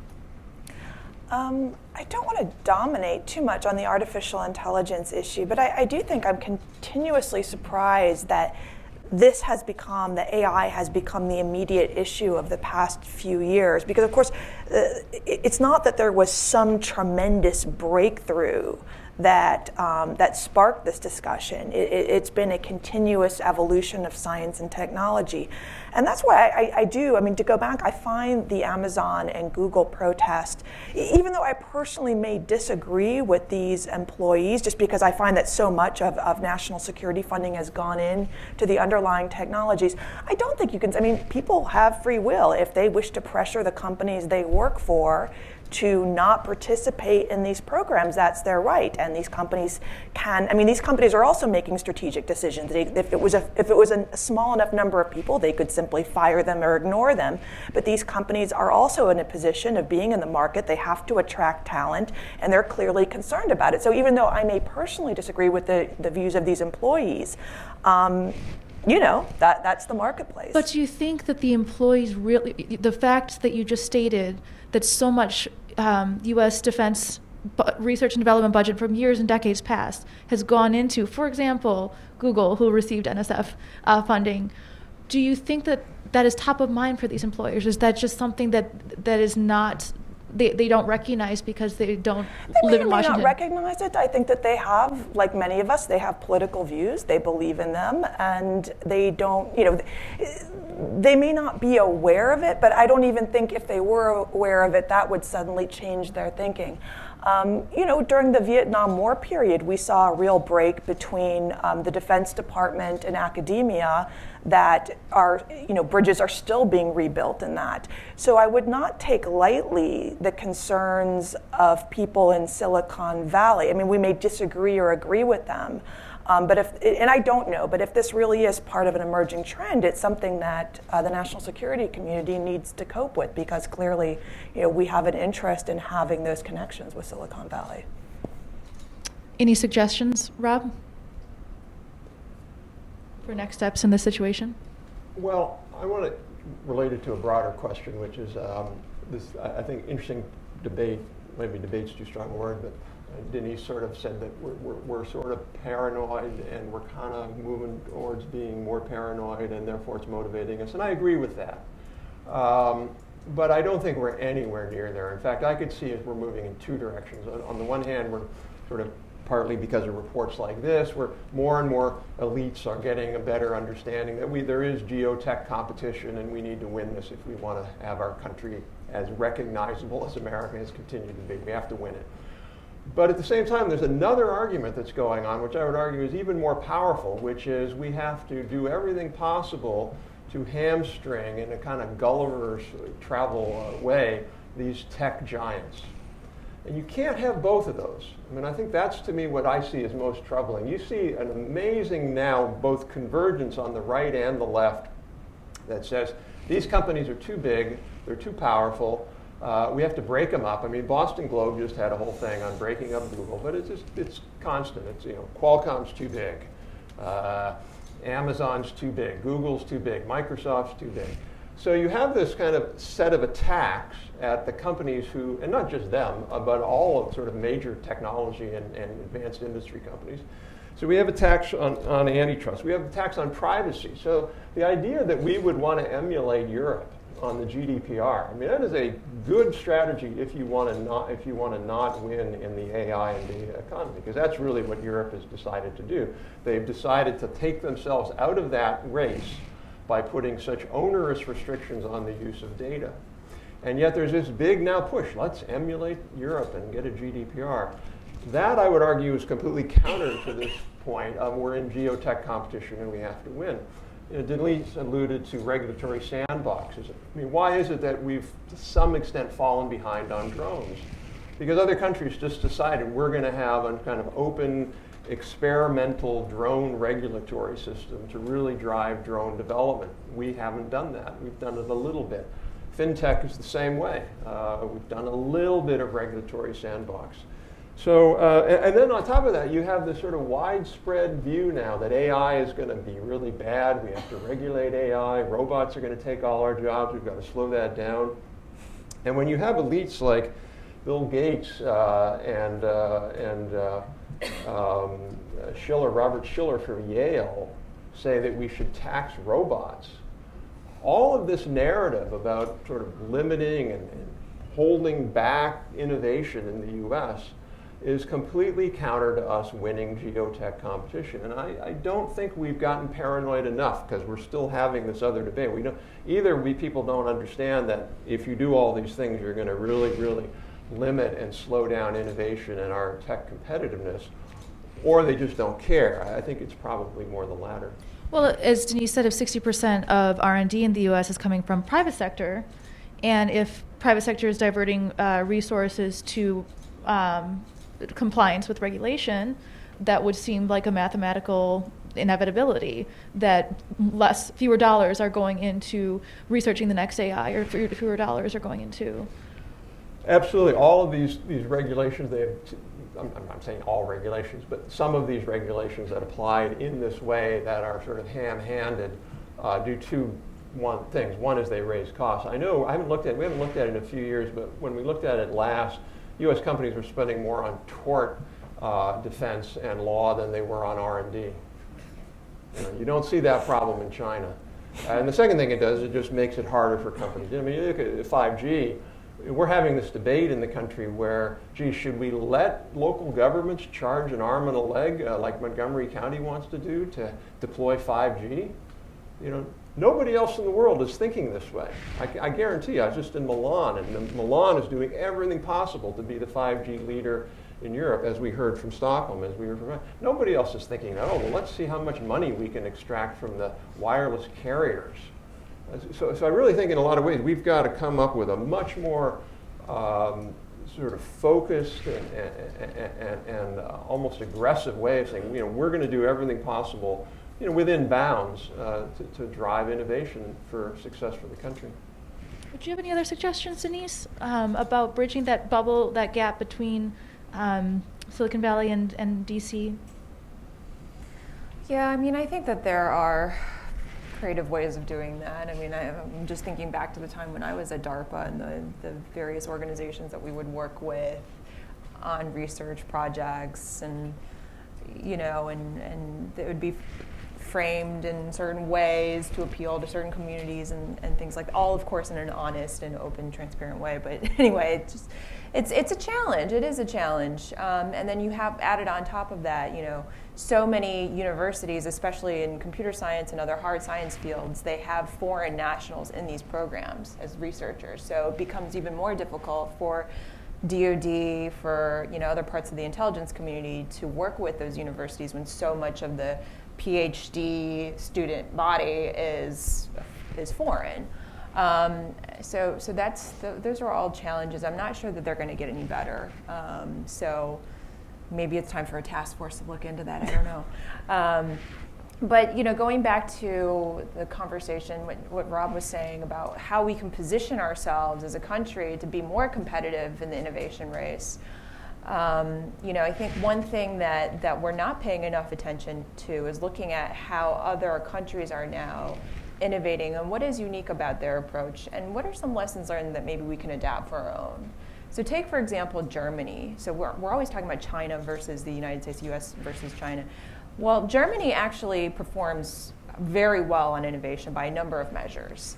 And one area where they've performed incredibly well is in integrating innovation across all sectors of industry, not just in technology, right? So they've done a very good job of integrating new technology in old sectors and using that to drive productivity growth. We have not done that well here. We need to figure out how to do that. In part, they have this, excellent apprenticeship program. They have, education and sort of on hands-on job experience programs to retrain workers. We need to be thinking about how to adapt that here. Productivity growth in the United States has been stagnant or declining, I think. Rob would know the numbers better than me. When you look at Germany over the past decade, they have had relative success. And part of it is because of this Industry 4.0 initiative that they have, right? Digitizing old industry. And they've done it very well. All right, we're going to open up the floor to questions in just a couple minutes. But for my last question, I would like, as almost like 3 wishes, if there was 3 policy goals or 3 policies that you think the U.S. needs to enact right now in order to foster that innovation, in order to remain competitive, in order to address some of the issues that we've talked about here on the stage, what would those be? And feel free to, if you think of one and then someone else can jump in, it doesn't all have to be at the same time. Oh, I'm a journalist. I don't do policy. I think I'm going to take a pass on that, actually. Sure. So I think one would be the recent tax reform bill was generally good, but one of the things it did that I don't think very many people are aware of is it reduced the generosity of the R&D tax credit somewhat, which was very problematic given the fact that our R&D tax credit was already 32nd most generous in the world. In 1993, it was the most generous in the world. So all these other countries are giving big incentives to their R&D and innovators to say, we want you to invest more in R&D. We're not doing that. We're not doing very much of it. So that would be one thing, is just let's bite the bullet. We have essentially a 14% credit, what's called the alternative simplified credit. That should go up to 38%, and it could be something Congress could do tomorrow if they wanted to. You're looking for policy recommendations? Yeah. I think an area where there's certainly an appetite in the current administration and also on Capitol Hill is to do sort of a regulatory review, looking at how to modernize our regulatory system for innovation. And looking at sort of whether or not the sort of regulatory processes that we use, the rulemaking process, is conducive to innovation. How do we improve it so that we can take into account, the rapid change that's happening in technology? More flexible, more risk-based approaches, more outcomes-oriented metrics. Looking at faster timelines from updating regulations, looking at sort of the leadership role that the government can play, the federal government can play in reducing fragmentation across federal and state rules and regulations. So I think that is something that doesn't require legislation. The administration could probably do it on its own. And it would drive a national conversation about how to modernize our regulatory system for innovation in the future. I would 100% agree with that. We issued a report a few years ago from a couple of colleagues at Duke University, Artie Ray and Stuart Benjamin, calling for essentially a lot of this is done in OIRA, which is the Office of Information and Regulatory Affairs, and OMB. And they still, by and large, they evaluate regulations on a static cost-benefit analysis, but not on a dynamic innovation assessment analysis, which is very different.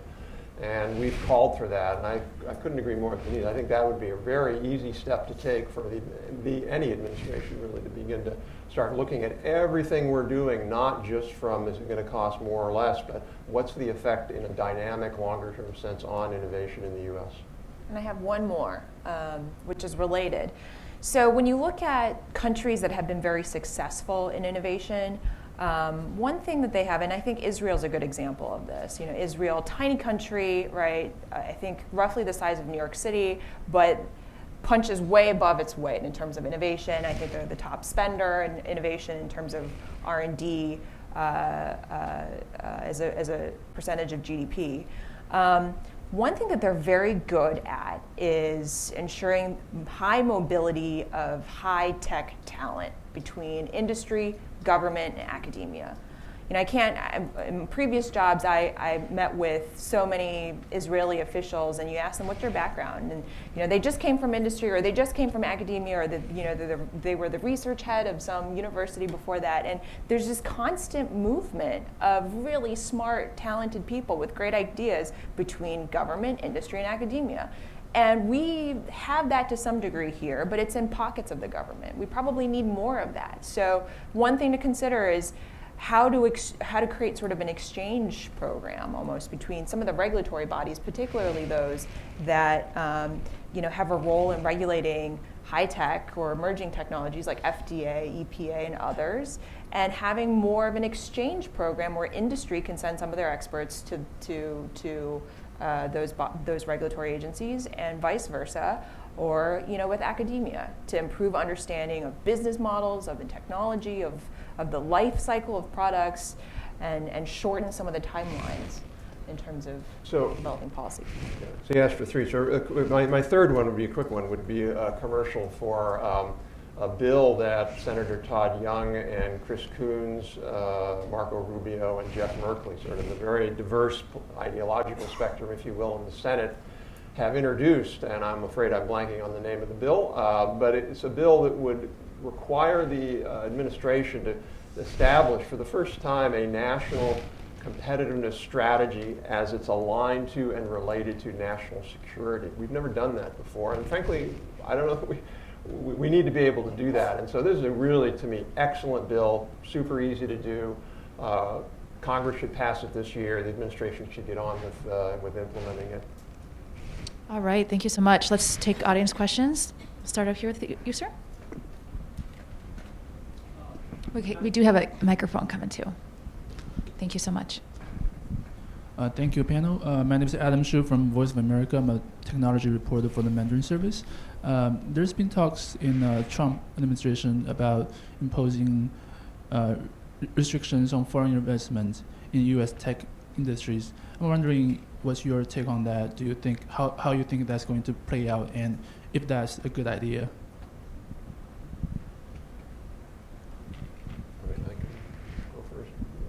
Go for it. So I think it's generally, two things. One is you have FIRMA, the new CFIUS reform bill, which is going to tighten things up in general. I'm somewhat supportive of going farther than that. I frankly don't think Chinese acquisitions or investments in U.S. companies provide us any benefit. I think Germans do, the Canadians do, the French do, the UK do. But I don't believe Chinese investments do, because I think they're, by and large, they're strategies around technology acquisition. That's what they are. That's not why the Germans or other sort of capitalist firms invest. So I think restricting Chinese investment in the U.S. in terms of acquisitions as opposed to greenfields is probably a move in the right direction, especially the fact that we can't go and invest in China without almost no sector is a U.S. firm allowed to go and invest in China without a forced JV. And so why would we treat them any differently than as long as they're treating us this way? So I think we do need to get tougher with regard to Chinese investment here. Yes, sir.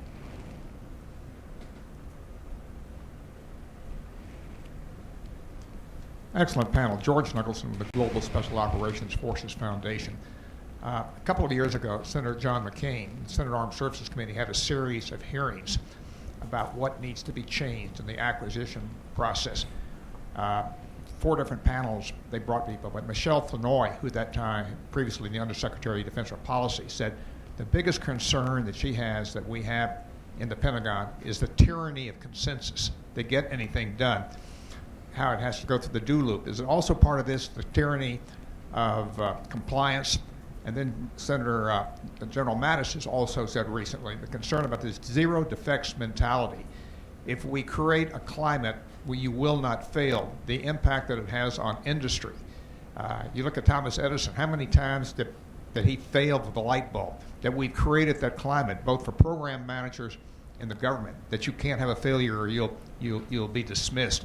The same thing for industry. I want 100% success before you build or test anything. So this is a comment, correct, sir? Do you have any other inquiry? My comment is on what Michelle Flournoy has said. How much of a problem do you see this climate of a tyranny of consensus of getting anything done? How much of a problem do you see of the mentality we've got that you can't fail, that if you're a program manager, if you fail on something, you're going to get fired? But it's like Admiral McRaven used to say, failure should not be a career-ending event. Multiple failures should be a career-ending event. But if we don't let people make failures and learn, then how do you expect when they become senior officers or senior NCOs that the mantle of decisiveness is going to descend upon them? Yeah, I fully agree with that. We wrote a report last year on laying out a fairly comprehensive strategy for innovation within the government as opposed to innovation outside the government. And one of those points we made was we need some mechanisms by which procurement officers and others can do high-risk, high-reward approaches without getting punished. And then right now, you're right, we don't have very much of that. We have a little bit of it with In-Q-Tel, and there's a similar program in the Army, but it's pretty scarce.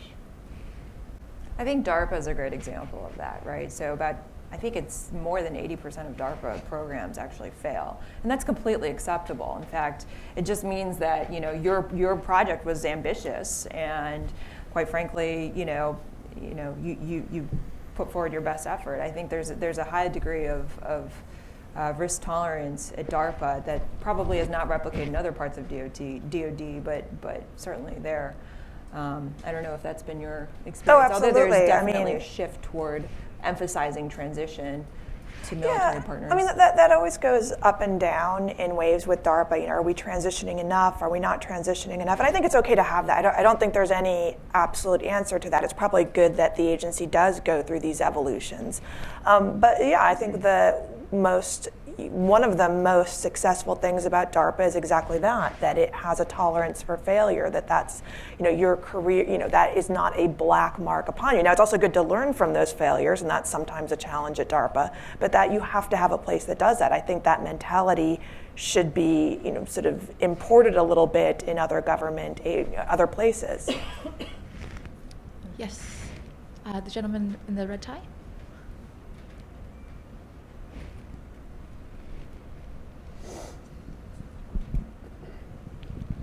Hi, Nicholas Romero representing myself. Thank you for your time. My question is related to the National Defense Strategy and the National Security Strategy.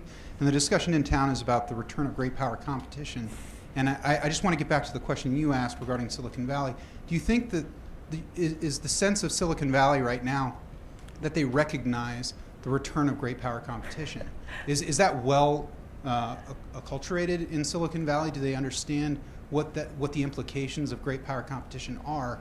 And do any of them recognize that perhaps maybe, they might be remembered in history books like IBM is remembered in their partnerships with, say, less than nice regimes in prior great power competitions? I think I read the Guardian article that you might be referring to as well. IBM had supported a project with Hitler to help with the census that led to the in the Holocaust.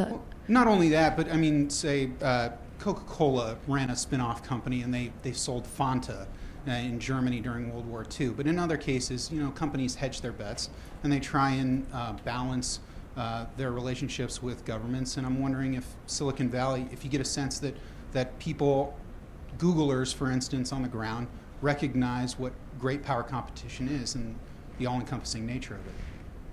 If I could, I've just come back from 2 trips over the past month to Silicon Valley. I think if you were to walk up and down the hallways of Google or through Facebook's many buildings and start talking about great power competition, you would get a completely blank look. And that's part of the problem is these are just as we have a difficult time understanding their perspective of the world, I think they have a very different, those are not the day, they don't wake up in the morning thinking about, are we turning back towards China and Russia? It's just not part of their calculus. That being said, I don't want to dismiss the concerns of people at these companies because it could be a big issue there. The companies need the talent. But no, I don't think that's what's driving it. I think a lot of the press attention, whether good or bad, that's been given to artificial intelligence, I think that's driving it, the public perception about what this is and what it's going to be used for. And I don't think there's anything wrong with employees trying to think about the practical implications of their work. I mean, that's their right. Any thoughts, Denise or Rob? Yeah, I do. It's not their job. Their job is to do what their employer tells them to do, and if they don't like it, to quit. Their job is to not. I'll give you an example. I spoke at an AI conference at NYU recently, and it was 200 AI scientists from private sector and academia. And one of the academics got up and he said, I think as an AI community, it is incumbent upon us to never design AI that would ever put anybody out of work. And I'm like, well, that's easy for you to say, because you're making this cushy salary at some university. You're probably making $130,000 a year. You don't really, it goes to Denise's point, you don't really worry about the fact that U.S. productivity is the lowest rate of growth it's ever been in American history. You don't care about that.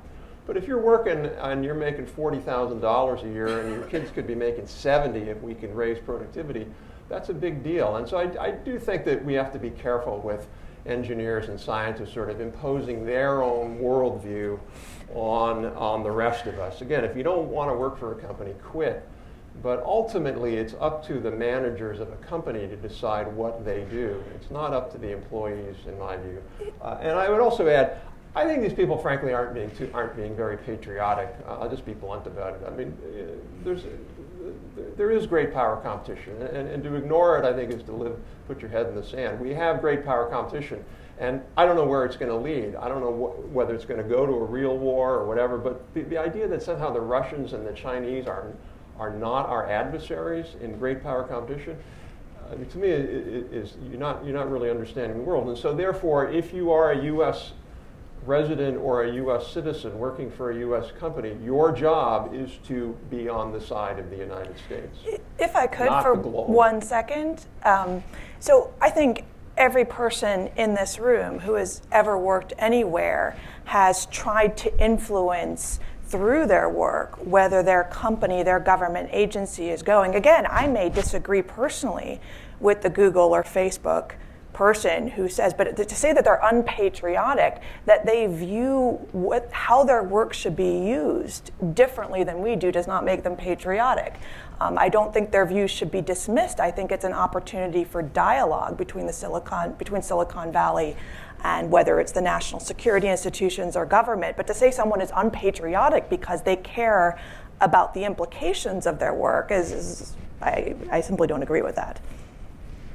I'll just add, there's also, Rob, I'd love to get your take here, the logistics of the workforce, though. You know, if Google is having to covet every engineer because it's at a tech worker shortage, how can the company see that, oh, we can ignore this, or, you know, is this something that there needs to be more focus on the talent pipeline, and who would work at these companies? No, so if I'm the Google manager or the Amazon managers or any of these Silicon Valley or tech company managers, I'm between a rock and a hard place, because part of me understands that we are American companies, therefore we have to work with government.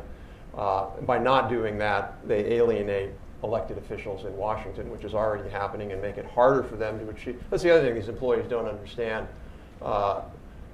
You can't go so far in alienating the government, because eventually what the government does affects your company and your employment. So the managers are between a rock and a hard place, because if they go too far one direction, they're going to alienate their employees, who are, these sort of, idealist globalists who think that the world is a happy place, we're all in this together, and they're going to quit. And so the managers have to deal with that. If they go too far in that direction, they're going to alienate Washington. So it's very hard for those managers in those companies. I'm not saying what the companies are doing is right or wrong. I can't make that decision for them. What I'm saying is that the employees need to understand a little bit more about how the world really works. All right, I think we are. Oh, sir, why don't we take your last question quick? We have 1 more minute. Yes. Thank you. I'm Tom Brewer. I'm a visiting scholar at MIT. I'm also a research fellow at a think tank in Geneva, Switzerland. I'm going to jolt you a bit. You might want to hold on to your chair. I'm going to make a comment and then ask a question. Excuse me. My initial comment is that actually your report has a solution to at least some of the questions. It's on page 5. Excuse me. And it's quite consistent with one of your interviewees said earlier today. I'll refer to it as Country X. Country X has translated its high social welfare program, good government, outward orientation, social cohesion, and peaceful neighborhood, and one might add strong tradition of international cooperation, has translated all of that into being one of the world's strongest tech innovation ecosystems. The country, of course, is Sweden. The good news is that all 5 of the Nordic countries are pretty much like that. The bad news is it does not sound like the United States. So my question is, what should the U.S. do to learn from these 5 Nordic countries?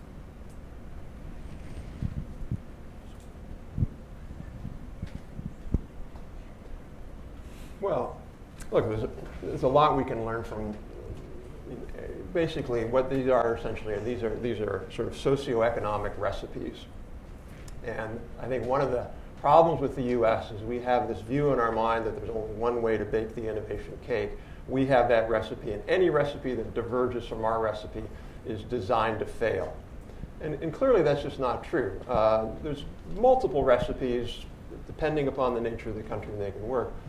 So there's a lot of things we can learn from Sweden and the Scandinavian. One of them, as I mentioned, is this sort of coordination system. We can do more to bring the public and private sectors together. Another is the fact that at least 3 of those countries spend more on R&D than we do, from government R&D. Another is the fact that they have, maybe the most important lesson from those countries is that the economists who run the place, in the sense, are what you would call innovation economists. So I know a lot of those economists over there, and they think about, there's not getting too wonky, in economics there's sort of 2 camps. There's the camp who views innovation as exogenous to the model. It's pretty much every economist within 100 square mile of this place right now. It just, innovation happens. There's a famous quote that said, innovation is manna from heaven. Now, you can laugh at that, but I guarantee you, most economists in Washington think that. It's just something that happens. Qualcomm just sort of does it, and it's magic.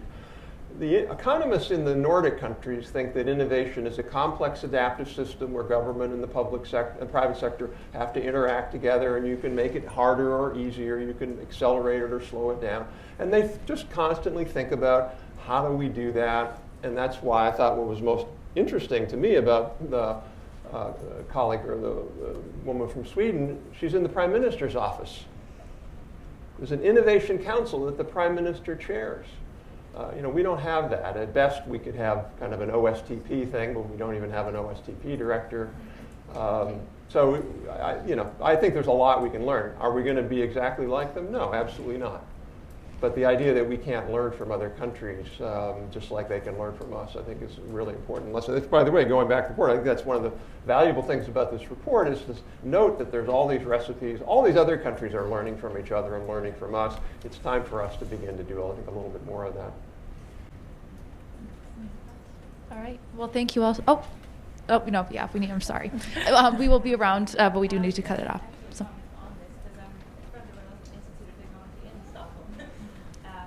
Welcome.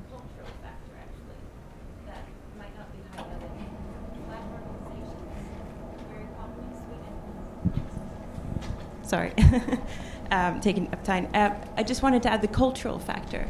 That's a large key to succeeding, actually. It drives innovation a lot. I know that's very common in the Silicon Valley organizations, but it's something that I'm actually writing a book about this specific factor, and that affects or drives the innovation a lot in all industries in the Nordics. Flat organization. Flat organizations, yeah. Yes. Thank you so much for sharing that, and thank you all for coming today. Thank you so much to our panelists.